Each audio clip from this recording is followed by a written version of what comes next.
نحمده ونصلي ونسلم على رسوله الكريم اما بعد بسم الله الرحمن الرحیم رب اشرح لي صدری ویسر لي امری واحلل عقدۃ من لسانی یفقهوا قولی صدق اللہ العظیم۔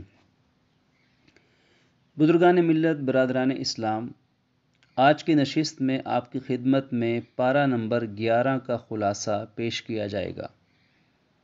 پارہ نمبر 10 کے اختتامی مضامین میں اللہ رب العالمین نے ان اہل ایمان کا تذکرہ فرمایا تھا جو اپنے پاس وسائل و اسباب نہ ہونے کی بنا پر جہاد میں شرکت نہ کر سکے۔ ایسوں کے عذر کو اللہ تعالیٰ نے قبول فرمایا۔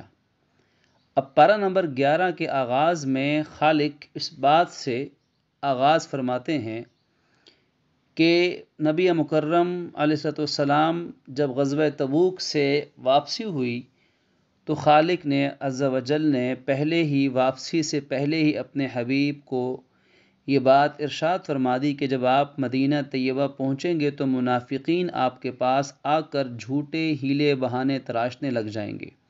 چنانچہ ایسا ہی ہوا۔ جب آپ مدینہ طیبہ جلوہ افروز ہوئے تو منافقین نے آ کر جھوٹی قسمیں اٹھانے شروع کر دی اور قسمیں اٹھا کر کہتے تھے کہ ہمارے پاس طاقت نہیں تھی، ہمارا فلاں مسئلہ تھا، فلاں مجبوری تھی، ورنہ ہم بھی آپ کے ساتھ جہاد میں ضرور شرکت کرتے۔ نبی رحمت علیہ السلام نے ادراہ مروت و رحمت خاموشی اختیار فرمائی اور ان کے جھوٹ کے باوجود ان کا رد نہ کیا۔ پھر پروردگار عالم نے اہل ایمان کی 7 اہم صفات کو بیان کیا اور اس میں سے اس بات کو سراہا کہ اہل ایمان کی یہ خوبی ہے کہ ان سے خطا ہو جائے تو وہ اپنی خطا کا اقرار کر کے صدق دل سے معافی مانگ لیتے ہیں اور اپنے آپ کو سچا ثابت کرنے کے لیے نہ جھوٹ بولتے ہیں نہ جھوٹی قسمیں اٹھاتے ہیں۔ پھر مسجد ضرار کا تذکرہ جو منافقین نے اسلام کے لبادے میں مسلمانوں کو باہم لڑوانے کے لیے اور اسلام کے خلاف سازشیں قائم کرنے کے لیے مرکز کے طور پر، ہتھیار کے طور پر مسجد کے نام سے بنائی۔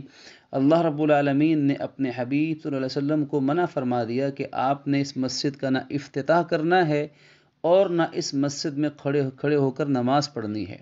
پروردگار عالم کے حکم سے نبی اکرم صلی اللہ علیہ وسلم نے مسجد کے نام پر بننے والی اس سازش کو ناکام کیا اور اس مسجد کے نام پہ کھڑی عمارت کو جلا کر خاکستر کر دیا، اور اس کے بجائے آپ کو حکم دیا گیا کہ آپ مسجد ضرار کے بجائے آپ مسجد قباء میں نماز ادا کیجئے۔ اس کی بنیاد تقوی پر رکھی گئی ہے۔ اس کے نمازی واقعتاً اہل ایمان ظاہر اور باطن کی پاکیزگی کے حامل مسلمان ہیں، اور اہل نفاق کے بجائے آپ اہل ایمان کا ساتھ دیں گے، ان کو اپنی صحبت سے نوازیں گے۔ پھر اس کے بعد اہل ایمان کی 9 اہم صفات کا تذکرہ ہے۔ وہ 9 اہم صفات کون سی ہیں؟ اللہ پاک ہمیں اپنانے کی توفیق نصیب فرمائے۔ پہلی صفت اہل ایمان کی، وہ توبہ کرنے والے ہیں، توبہ طائب ہوتے ہیں، گناہوں پہ مغفرت مانگتے ہیں، اللہ تعالیٰ کی عبادت میں جھکے رہتے ہیں، عبادت کرنے والے ہیں۔ تیسری صفت اللہ تعالیٰ کی حمد و ثنا بیان کرنا ان کا شیوا ہے۔ چوتھی خوبی روزے رکھتے ہیں۔ پانچویں خوبی اللہ کے سامنے رکوع کرتے رہتے ہیں۔ چھٹی خوبی سجدہ ریز ہوتے رہتے ہیں۔ ساتویں خوبی نیکی کا حکم دیتے ہیں۔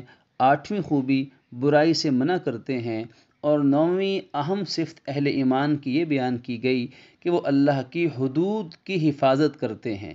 حدود اللہ یعنی جن کاموں کا اللہ نے حکم دیا اور جن کاموں سے منع کیا، انہی 2 دائروں کے اندر رہ کے وہ زندگی گزارتے ہیں، اور یہی ہمارے پورے کے پورے دین کا خلاصہ بھی ہے کہ حدود اللہ کو قائم رکھا جائے اور اللہ کے بندوں کے حقوق ادا کیے جائیں۔ پھر اس کے بعد وہ 3 اہل ایمان مسلمان، سچے کھرے مسلمان صحابہ کرام جو اپنے عذر کی بنا پر اپنے غزوہ تبوک میں شرکت نہ کر سکے، نبی مکرم صلی اللہ علیہ وسلم نے ان کی اس خطا کو سنا۔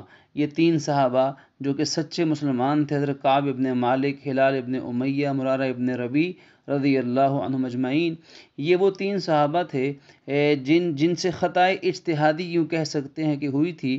ان حضرات کا خیال یہ تھا کہ چونکہ سفر لمبا ہے غزوہ تبوک کا، تو ان حضرات کے وہاں پہنچنے تک ہم اپنے یہ زرعی کاموں سے فارغ ہو کر فوراً تیزی کے ساتھ دوڑ کر ہم ان کے ساتھ جہاد میں شریک ہو جائیں گے۔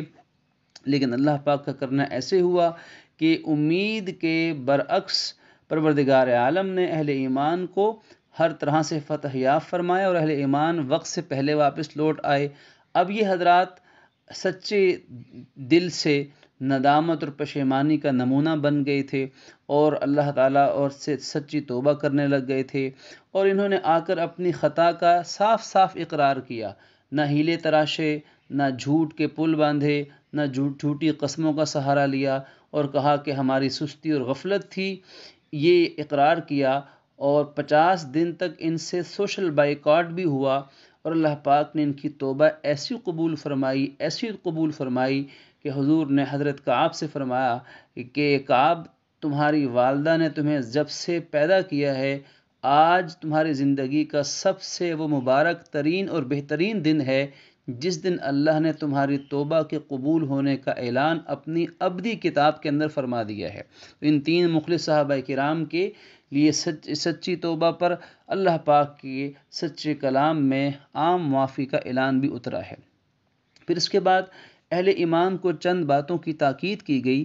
پہلی بات یہ کہ ہر حالت میں اللہ سے ڈرتے رہنا ہے، سب کے سامنے بھی اور سب سے چھپ کر بھی تقوی اختیار کرنا ہے۔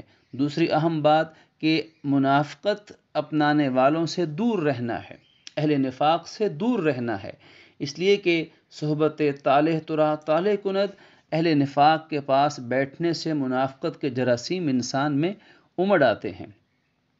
اہل نفاق سے بچتے رہنا ہے اور ان کے بجائے نیک اور سچے مسلمانوں کی صحبت میں رہنا ہے۔ تیسری اہم بات کہ تنگی ہو یا کشادگی ہو، ہر حالت میں رسول کائنات صلی اللہ علیہ وسلم کو دل و جان سے اپنے اوپر ترجیح دینی ہے، یعنی اپنے سے زیادہ نبی مکرم علیہ السلام کو اپنے سے اہم سمجھنا ہے اور آپ کی ذات پاک کو ترجیح دینی ہے۔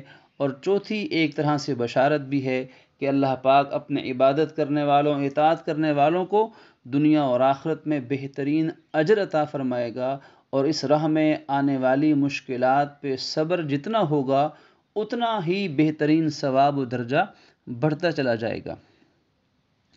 یہ تو تھے جہاد کے بارے میں جو احکامات اور غزوہ تبوک کے تناظر میں بہت سی تعلیمات۔ اس کے ساتھ ساتھ اللہ رب العالمین نے سورہ مبارکہ میں مسلمانوں کو ایک اہم ہدایت اور تعلیمات بھی یہ دی ہیں کہ مسلمانوں کو چاہیے کہ وہ سارے کے سارے ہی راہ جہاد میں نہ نکل جائیں، بلکہ ان میں سے ایک جماعت ہمیشہ رہنی چاہیے نبی اکرم صلی اللہ علیہ وسلم کی خدمت اقدس میں اور مدینہ طیبہ میں، جن کا کام کیا ہوگا؟ ان کی ذمہ داری بڑی ہے، وہ ذمہ داری ہے تعلیم و تربیت کی ذمہ داری، کہ وہ آپ کی خدمت میں رہ کر دین کی سمجھ حاصل کریں، دین کی تعلیمات کو سیکھیں، اس لیے کہ جس طرح جہاد اسلامی سلطنت اور غلبہ دین اور اشاعت دین کے لیے لازم ہے کہ اس کے ذریعے سے راہ میں حائل رکاوٹیں اور روڑے ہٹا دیے جاتے ہیں، اس کے ساتھ ساتھ اتنا ہی زیادہ ضروری یہ کام بھی ہے کہ امت کو اور سلطنت کے قیام کے لیے جس تعلیم اور جس تربیت کی ضرورت ہے، جن معلمین کی، مبلغین کی، داعین کی، حاکمین کی اور عاملین کی اور منتظمین کی ضرورت ہے، وہ بھی امت کو دیے جائیں، اس لیے کہ انہی چیزوں پر اسلامی سلطنت استوار اور مستحکم ہو سکتی ہے۔ چنانچہ حکم ہے کہ ایک جماعت رہنی چاہیے جو ہمیشہ دین کا علم سیکھے، دین کی سمجھ حاصل کرے اور اس کو دنیا میں عام کر دے اور انسانی پیاس کو دین کی تعلیم سے سیراب کر دے۔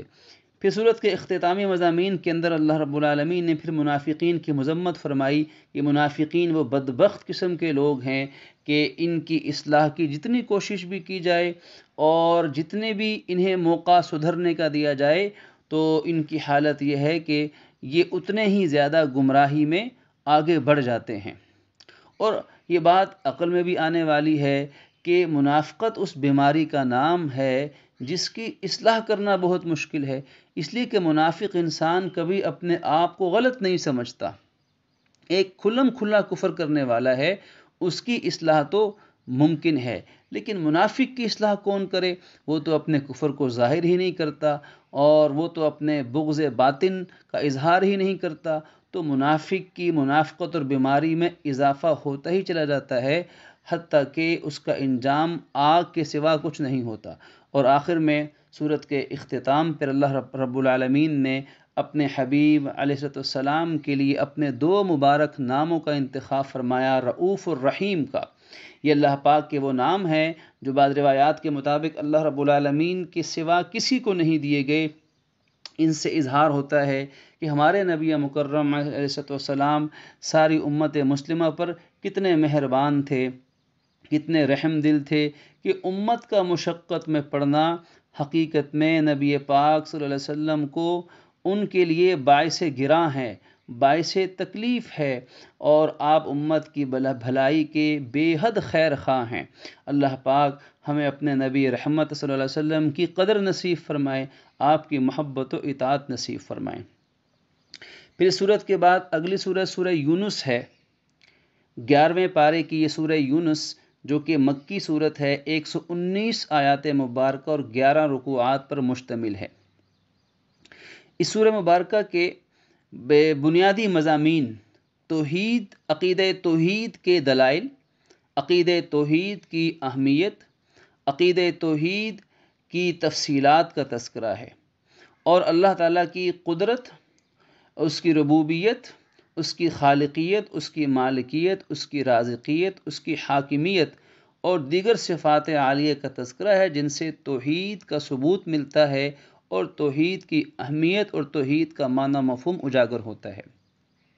تو گویا کہ توحید اور دلائل توحید پہلا عنوان ہدف ہوا اس سورہ مبارکہ کا۔ دوسرا ہدف یا موضوع اس سورہ یونس کا وہ قرآن مجید کی سچائی، صداقت اور حقانیت کو انسانیت کے سامنے واضح کر دینا ہے۔ تیسرا بنیادی موضوع اس سورہ مبارکہ کا وہ ہے نبوت رسالت مآب صلی اللہ علیہ وسلم کو ثابت کرنا اور واضح کرنا، اور مشرکین کی طرف سے ہونے والے اعتراضات کی نفی کرنا اور ان کا رد کرنا۔ اسی طرح اس صورت کے مضامین اور موضوعات کا چوتھا خلاصے کا عنوان ہے مرنے کے بعد کی زندگی کو دلائل سے ثابت کرنا، دلائل بعد الموت، کہ موت کے بعد کی جو زندگی ہے وہ برحق ہے، اور انسانوں کو مرنے کے بعد دوبارہ زندہ ہونا ہے اور حساب و کتاب ہونا ہے، اور یہ سب چیزیں برحق ہیں۔ تو توحید، حقانیت قرآن، حقانیت رسالت نبوی اور آخرت کے دلائل، یہ 3-4 بنیادی موضوعات ہیں جن کے گرد اس صورت کے مضامین گردش کرتے ہیں۔ آغاز اسی بات سے ہوتا ہے کہ اللہ رب العالمین نے اپنے حبیب صلی اللہ علیہ وسلم کو جو نبوت عطا فرمائی اور آپ پر جو قرآن پاک نازل فرمایا، یہ قرآن اللہ کا سچا کلام ہے، اور اللہ رب العالمین کے حبیب صلی اللہ علیہ وسلم کی نبوت پر اور قرآن پر کسی کو تعجب نہیں ہونا چاہیے۔ آپ ایسے ہی اللہ کے سچے نبی و رسول ہیں جیسے آپ سے پہلی امتوں میں اللہ اپنے انبیاء کو اور رسولوں کو بھیجتا رہا ہے۔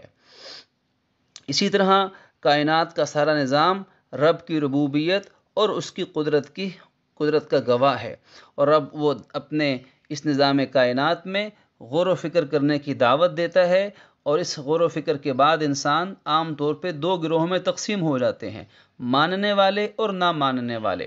جو ماننے والے ہیں، اطاعت کرنے والے ہیں، وہ 2 جہاں میں کامیاب ہوتے ہیں، اور نہ ماننے والے آگ کا ایندھن بن جاتے ہیں۔ اور فرمایا کہ انسان بڑا جلد باز ہے، اور جلد بازی میں ہی یہ انکار کر دیتا ہے۔ اگر انسان ٹھنڈے دماغ سے غور و فکر کرے تو کائنات کی ایک ایک شے اللہ رب العالمین کی توحید کا ثبوت ہے۔ انسان تو اتنا جلد باز ہے کہ جلد بازی میں اپنے لیے، اپنی اولاد کے لیے، اپنے مال و جان کے لیے بھی عذاب اور ہلاکت کی دعائیں مانگ بیٹھتا ہے۔ یہ انسان کی بری عادت ہے۔ انسان کو سوچنا چاہیے کہ وہ اپنے اولاد تک کے لیے بد دعائیں اور لعن طعن شروع کر دیتا ہے، یہ انسانیت کا کمزور پہلو ہے۔ اور فرمایا کہ یہ لوگ قرآن کو جھٹلانے سے باز نہیں آتے، حتیٰ کہ اس کا مذاق اڑانے سے بھی باز نہیں آتے۔ نبی اکرم صلی اللہ علیہ وسلم کا بھی استہزاء کرتے ہیں اور کہتے ہیں کہ آپ کوئی دوسرا قرآن لے آئیے، یا کم از کم اسی قرآن کے اندر کوئی تبدیلی کر دیجئے۔ تو آپ نے جواب دیا کہ مجھے ان میں سے کسی بات کا اختیار نہیں ہے کہ میں اپنے پاس سے نیا قرآن بنا لوں یا اس کے اندر اپنی من چاہی تبدیلی کر دوں۔ ایسا نہیں ہو سکتا، میں تو وحی کی اتباع کا پابند ہوں۔ اور کیا تم یہ سمجھتے ہو کہ یہ کلام اللہ، یہ قرآن میں نے اپنی طرف سے خود بنا لیا ہے، خود اپنے ساتھ منسوب کر لیا ہے؟ تم سوچتے کیوں نہیں کہ میں نے 40 سال کا عرصہ تمہارے درمیان گزارا ہے؟ تم میرے بچپن سے لے کر لڑکپن، نوجوانی اور جوانی کی عمر تک کے حالات کو جانتے ہو۔ میں نے کبھی جھوٹ نہیں بولا، کسی استاد سے علم حاصل نہیں کیا، کسی تعلیم گاہ میں جا کے گھٹنے نہیں ٹیکے، میں نے کسی پہ بہتان تراشی نہیں کی، کوئی غلط بات نہیں کی، اور کبھی ایسا کوئی دعویٰ نہیں کیا، کسی سے لکھنا پڑھنا تک نہیں سیکھا۔ تم غور کیوں نہیں کرتے کہ میری ساری زندگی تمہارے سامنے کھلی کتاب کی مانند ہے؟ اور یہ یکایک کیا ہو گیا کہ اچانک 40 سال کے بعد اچانک اللہ کا یہ کلام تمہارے سامنے میں پیش کر رہا ہوں؟ تو تم سوچتے کیوں نہیں ہو یہ کلام اللہ کا ہی کلام ہے اور یہ کسی انسان کا بنایا ہوا کلام نہیں ہے۔ نبی مکرم علیہ السلام کی طرف سے یہ پیغام انسانوں کو دیا گیا کہ تم غور کرو کہ یہ وحی اللہ کی سچی وحی ہے، لہٰذا جن پر نازل ہوئی ہے تو وہ بھی اللہ کے سچے نبی و رسول ہیں، وہ اللہ کے سچے نبی و رسول ہیں۔ اگلی آیات میں مشرکین کی بت پرستی اور توحید کے دلائل مذکور ہیں، اور یہ بتایا گیا ہے کہ سخت اور بڑی مصیبت کے وقت میں بڑے سے بڑے سورما اور مشرک بھی جھوٹے معبودوں کو بھول جاتے ہیں۔ جب ان کے اوثان خطا ہوتے ہیں تو یہ سچے رب کو ہی اس مجبوری میں پکارتے ہیں۔ اور آپ ان سے پوچھئے کہ تمہیں آسمان و زمین میں رزق دینے والا کون ہے؟ یا تمہارے کانوں اور آنکھوں کا حقیقی مالک کون ہے؟ بے جان کو جاندار سے اور جاندار سے بے جان کو پیدا کرنے والا کون ہے؟ ذرا آپ ان سے پوچھئے تو صحیح، کیا تم اللہ سے ڈرتے نہیں ہو؟ قرآن کی صداقت کے حوالے سے اللہ انہیں چیلنج کرتا ہے کہ اگر یہ قرآن کے انسانی کلام ہونے کے دعوے دار ہیں تو جاؤ تم بھی عرب و عجم کو جمع کر لو، جن و انس کو ساتھ ملا لو، جو کر سکتے ہو طاقت حاصل کر لو، اور اس جیسی ایک کتاب، ایک صورت، ایک کلام بنا کر دکھا دو۔ یہ چیلنج تمہیں دیا جاتا ہے۔ مشرکین توحید اور مرنے کے بعد کی زندگی اور قرآن کی صداقت کا انکار جو کرتے تھے، اس کی ایک بہت بڑی وجہ ان کی جہالت اور عدم علم تھا۔ اس جہالت پر زجر و توبیخ کی گئی ہے، اور ان 3 مضامین کو ثابت کرنے کے لیے پروردگار عالم نے انبیاء کرام علیہ السلام میں سے 3 انبیاء کے واقعات کو اس صورت کا حصہ بنایا ہے۔ حضرت نوح علیہ السلام کی دعوت و تبلیغ ایک طویل زمانے 950 سال کا تذکرہ ملتا ہے۔